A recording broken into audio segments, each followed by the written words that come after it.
Hello, my dark darlings. I'm Markeia, and this is the Something Scary podcast. To our veteran listeners and those sheltering into the dark with us for the first time, welcome. Pretty excited that we're starting our Halloween at home now. Because like I've said before, Halloween is a way of life. It's not just trick-or-treating. It's not just getting to dress up in a certain costume. It's a mindset. It's allowing yourself to explore those dark corners, those things that make you go and jump in the night. It's allowing yourself to embrace your fear and face it. And along the way, get to have some very interesting decorative choices. Because it's more than what you just see. It's what's beneath. What lies between the walls of a house, inside the eyes of a toy, or beneath someone's skin can often be more than we bargained for. If we're not careful, we can fall victim to other presences that watch and wait to strike when we're most vulnerable. Always be wary of what lurks just beneath the surface of things. First, a doll just wants a new friend to play with. And then enter a home that houses an eternal battle of good versus evil, followed by the true story of toys that can eat children. And finally, a tale of imaginary sisters. I receive hundreds of creepy story submissions every single week. As always, the first story you hear is one that we've chosen to animate and post over at youtube.com/snarled. Then I read a few more stories for the podcast. If you have a tale you're dying to share, send me an email at somethingscary@snarled.com. And if you'd like to support Something Scary, consider joining our Patreon. As a patron, you can help the show and also be a part of it. Hear your name featured in a story on the podcast or weekly video and see ad-free episodes. For more information, visit patreon.com/snarled. So, want to hear something scary? The Doll and the Wall. There's no safer feeling than being inside the walls of your own house. Safe in your room where there's no one else but you. Well, you and the thing sitting within the wall. Evan couldn't sleep because of the faint scratching noise coming from his bedroom wall. It just wouldn't stop. He remembered his parents asking the realtor why the house's price was so low, and she told them it was because of complaints about settling noises in the walls at night. Evan's parents had laughed, saying they were all deep sleepers, but also when they'd moved in, none of them had heard anything. It had been almost a full year since then, and not a sound heard. Until tonight. That following morning, Evan told his parents about the noises in the wall. They checked, but nothing was amiss. Plus, they had slept soundly all last night. That next night, Evan once again heard the slow, persistent scratching, except this time it was louder. He put his ear against his bedroom wall to see if he could make out what it was, but when he did that, it suddenly stopped. Evan crawled back into his bed and was almost asleep when once again, something began scraping inside his wall, this time more urgent and much, much louder. He tried to tell his parents about the noise, but they were already sound asleep. His mother groggily told him to put on headphones and go to bed, and they would figure it out in the morning. Evan put on his headphones and played some relaxing music. To zone out even further, he grabbed a flashlight and curled up under the covers with his favorite manga. Eventually, he fell asleep. Suddenly, Evan startled awake, but he had no idea why. His playlist was over and everything was quiet. The scratching noise was gone. He looked over at the wall. There was a hole in it. Evan carefully got out of bed, certain he would step on rats or some other vermin, but his room was empty. He inched closer to the hole in the wall and looked inside. It was dark in there. What little he could see, there seemed to be nothing there. No signs of anything except more wall. He needed more light to see inside. Turning back to his bed to get his flashlight, Evan pulled back his covers, and there was a large doll in his bed. Recoiling in horror, Evan stared at the thing staring right back at him. His heart thundered in his chest. He was scared out of his mind. How did it get there? Had it been there while he slept? The doll's cracked porcelain face was dirty, and it had too wide of a grin.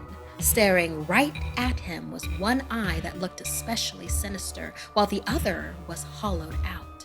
Its clothes were in tatters, and any color had faded long ago. His heart was finally calming down now. It was just a doll, after all. And Evan wondered if his parents were playing a prank on him. Not funny, he muttered to himself. And just as he spoke, the doll sat up right in his bed and began to laugh. Evan shoved the doll off his bed and ran for the door, but before he could reach it, the doll launched itself off the ground and onto his back. Tiny, cracked porcelain hands dug into the flesh of his neck. The doll kept laughing as it tried to reach around and scratch out his eyes. Evan tried to pull the doll off himself, but it was somehow too strong. A tiny doll hand gashed him just above his eye, and blood rushed into it, half blinding him. Evan screamed, and not knowing what else to do, threw himself backward onto the ground, hearing a satisfying crack come from the doll when he hit the ground. He quickly sprung up and looked back at the doll on the floor. It was smashed, but still laughing as it tried to move. Evan ran out of his room and towards his parents' bedroom for help, but as he passed the stairs, he suddenly heard an unearthly voice behind him. "Where's my doll?" Evan turned to see a sickly green glowing girl just a few years younger than him, with dead black eyes and rotten teeth. As the spectral horror moved closer, Evan desperately backed away from it. So desperately, he forgot about the stairs behind him and fell all the way down. As he lay bleeding at the bottom of the stairwell, he felt a cold hand grab his while another gently stroked his hair. Evan looked up into her dead face, heard the voice of the little dead girl. "You're much better than my dirty old doll.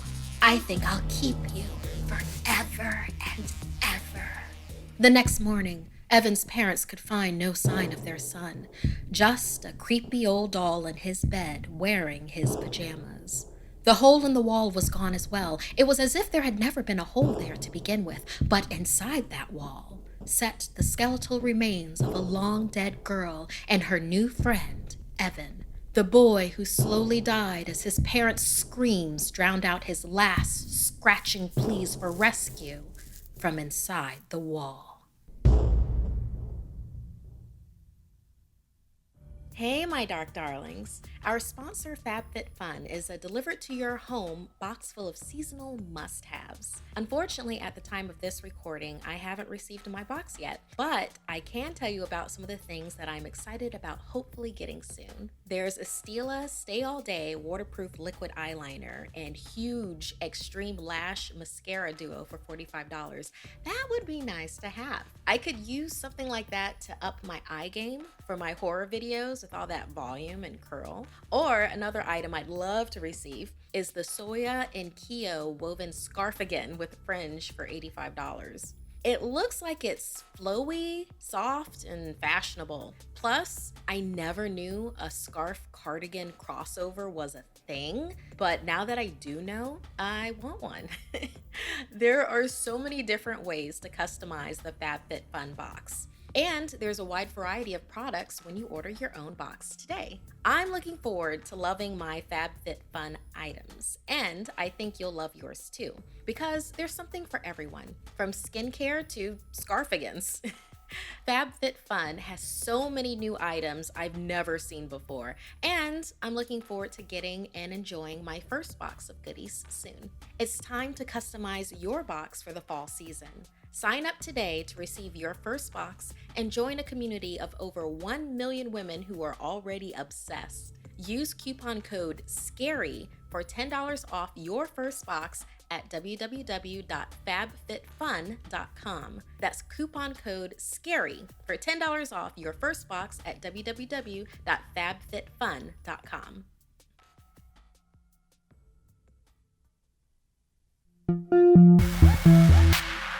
Buyer beware. There are a lot of pitfalls when moving into a new home, and if you don't look into its history will look into you. Like in this story, inspired by Destiny. Destiny didn't share her mom's excitement about the move. Their new house was actually quite old and gave her a weird feeling, but she brushed it off so she wouldn't disappoint her mom. Those feelings began to escalate as they both became more aware of the supernatural nature of their house. They often heard footsteps in the house, or what seemed like the murmur of prayers in the distance, and sometimes they'd even see a shadow cross the hall. Finally, Destiny and her mom did a little digging into the history of the house and discovered a church had once occupied the same spot of land, but had burned down mysteriously one night, taking the preacher along with it. The house was built sometime after that, but nobody seemed to live there for long. The kids in Destiny's neighborhood confirmed that everyone knew it was haunted, that an evil presence walked its rooms. They'd only talk about that house in whispers, but most assumed it had to have something to do with the preacher who had died in flames and agony, the ghost of which was said to be ever restless thereafter. If the ghost of the preacher was the one walking the halls, it certainly seemed harmless enough to Destiny and her mother, and after a few months, they both got used to the noises of their haunted house. What Destiny didn't realize was that the entity within their home was only getting started. One night, Destiny was startled awake by a terrible banging on her wall. Frantically, she fell out of bed, reaching for the lamp on her nightstand.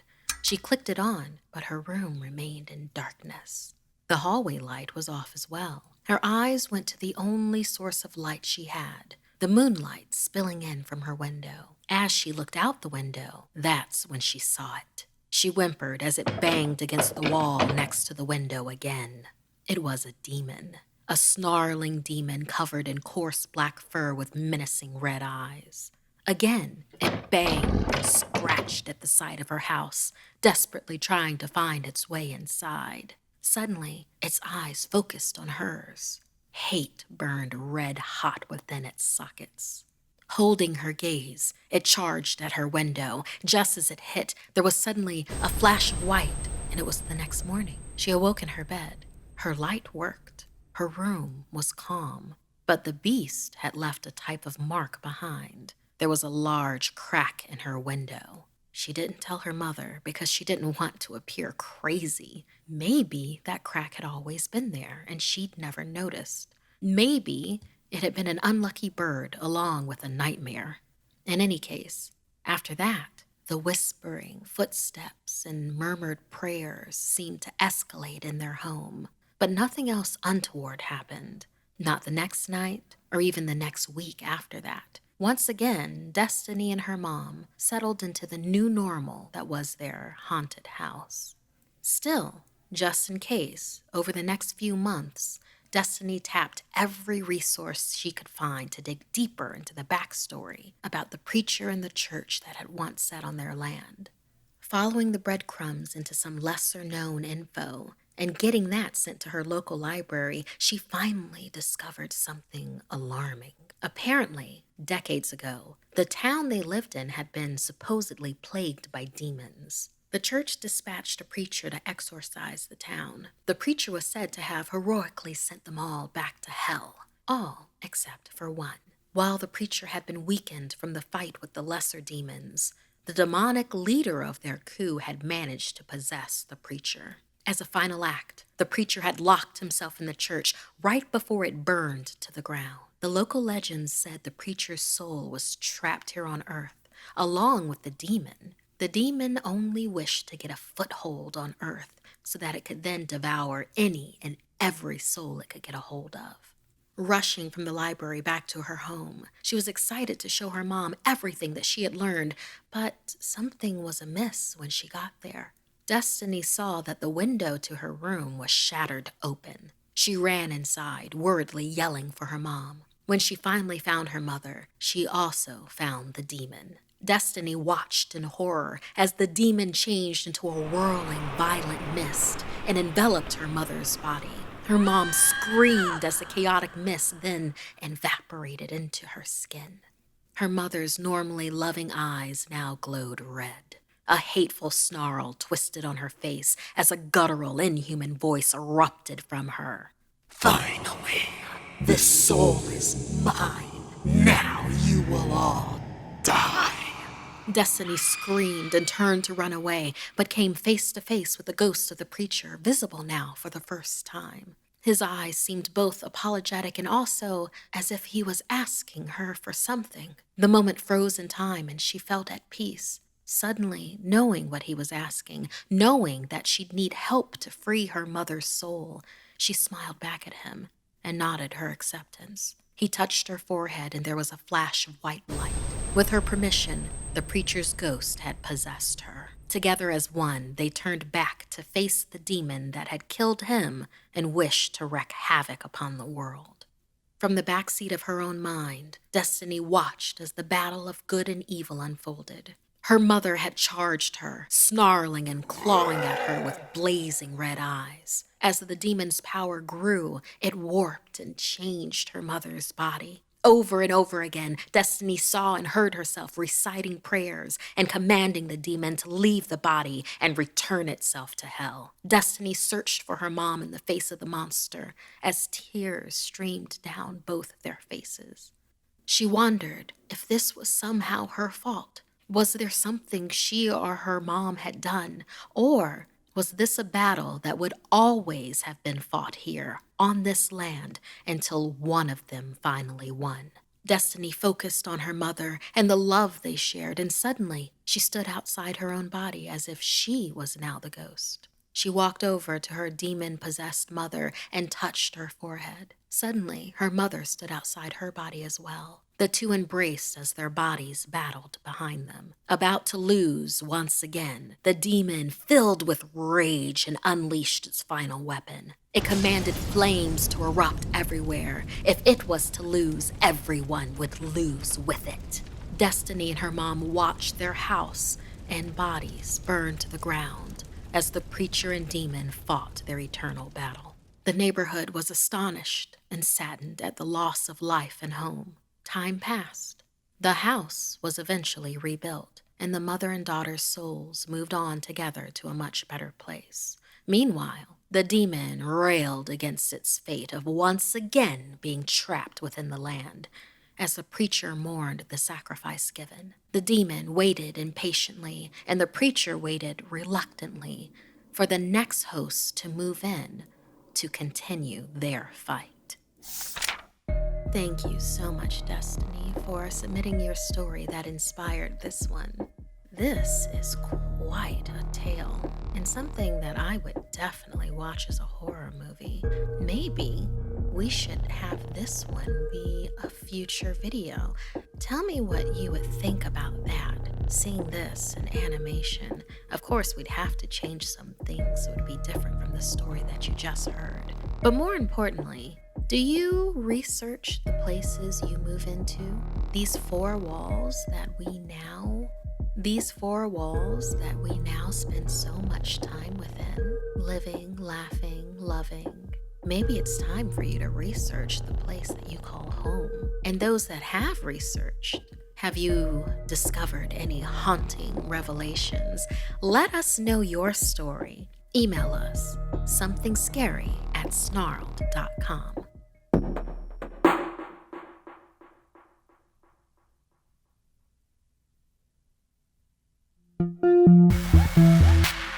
Children's toys are often conduits for the supernatural. Like Annabelle, this is the true story of dolls that blur the lines of fact and fiction.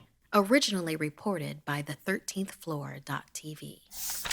Popular in the early 80s, the Cabbage Patch Kids dolls were a staple of children's holiday wish lists. Their massive popularity led to steep competition, and each holiday season demanded new innovations for the doll. Once Tickle Me Elmo entered the scene in the 90s, the ante was upped even further, and the Cabbage Patch Kids had a bold new concept that was more than anyone bargained for.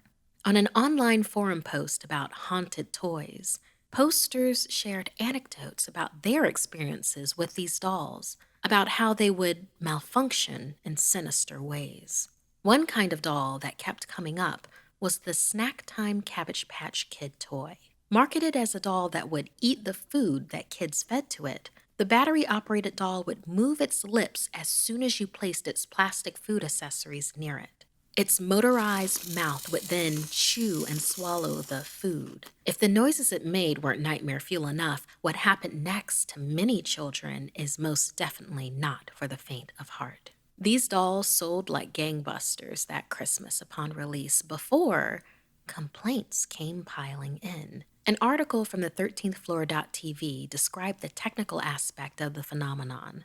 The jaws on the Snack Time Kid were also quite powerful, having been constructed out of a series of small plastic rollers that would push food backward into its head, very much like the grinding mechanisms in the mouths of stingrays. These rollers were designed to roll in one direction and to continue rolling until the mouth was clear of food.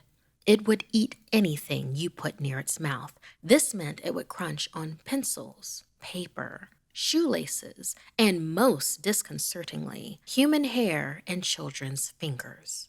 The dolls were a huge failure, and most people returned them or threw them out. However, some parents simply removed the batteries, and that's when some say the real horror began. One commentator from the online forum, Lena98, explained that even when the dolls were powerless, the mechanics would turn on mysteriously and attack during playtime. They wrote, "I left Maya in the room for just a second when I heard the screams. When I ran back into the room, this doll was eating her hair and it wouldn't stop. Eventually, it ripped a patch of skin off Maya's head. I will never forget the trauma on my daughter's face and the lifeless doll covered in her blood." Many believe that these dolls weren't just operating on technical malfunctions, however. Another commentator in the Haunted Doll forum had a different story. Diego24 recalled seeing the doll appear on cable television as part of a scary news story. There was a young girl in the South who had the doll and told her family about an imaginary friend who lived inside it, who wanted to come out and play. It wouldn't let her sleep. In the morning, her parents would find her covered in marks, bite marks. When they burned the doll, the little girl began to act strange. She wasn't herself, and they enlisted the help of the church. There was a video of the live exorcism on the church's cable channel. Whatever was in that doll had somehow transferred into the child. The dolls were believed to be vessels ripe for possession when demonic spirits were at play, so burning or destroying them was definitely not the best idea. Many of these toys still exist out there, available online for hundreds of dollars for an interested doll collector or horror and occult enthusiast. Some might even be sitting in a grandparent's attic, hidden from harming little children and now forgotten about. They just wait, waiting for the moment they can be rediscovered by nostalgic parents who don't remember these dolls have a need to feed. I know for me personally, maybe it was because of Toy Story, maybe it was because of just knowing. I've always treated my dolls with plenty of courtesy.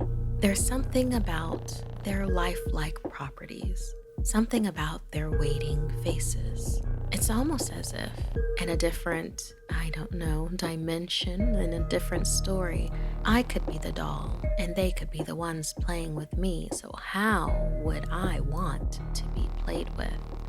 Just food for thought for you, my dark darlings. Many thanks to the reporting of the 13thfloor.tv for the awareness of this story. Listener, have you come across one of these dolls? Perhaps at a yard sale? Perhaps in your own attic? Come across any haunted toys? I would love to know. Tell us your story.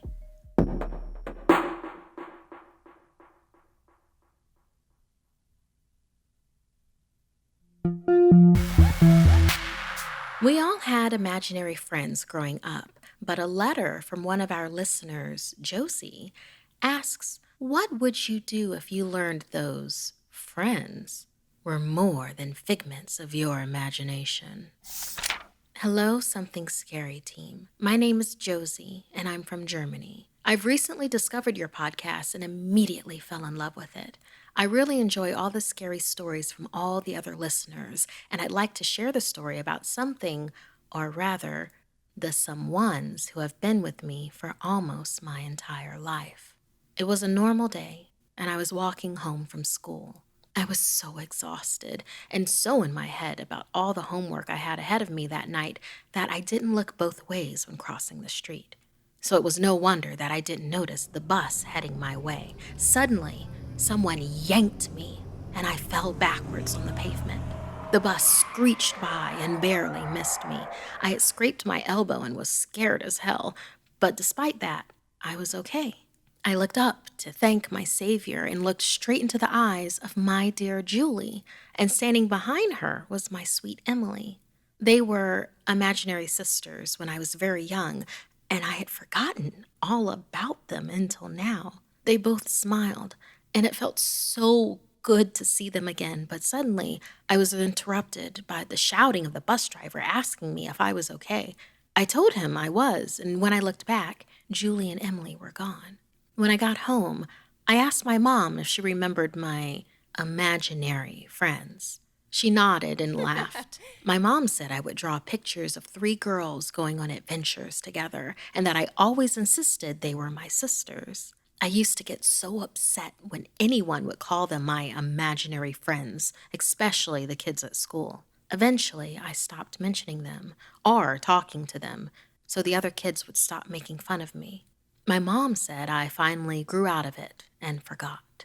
She told me that her and my father humored me because they found it so adorable that I had made up my own sisters to keep me company since I was an only child. But then she frowned as she explained the eerie coincidence of them as well.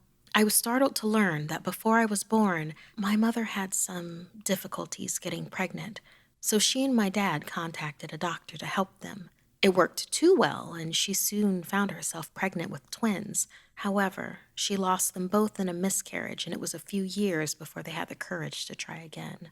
When I asked her why, she'd never told me. She said that she just didn't know how to. I then asked her what she would have named the 2 of them, and she said that she really liked the names Emily and Julie. I still don't know how to feel about this. It is kind of nice to know that they are still with me, but on the other hand, also so strange. Now that I remember them, they still visit me occasionally, but I'm still too afraid to talk to them since I know they are ghosts. What do you and your listeners think I should do? Sincerely, Josie. This week's podcast stories were edited by Markeia McCarty, Sabina Graves, and Dennis Culver.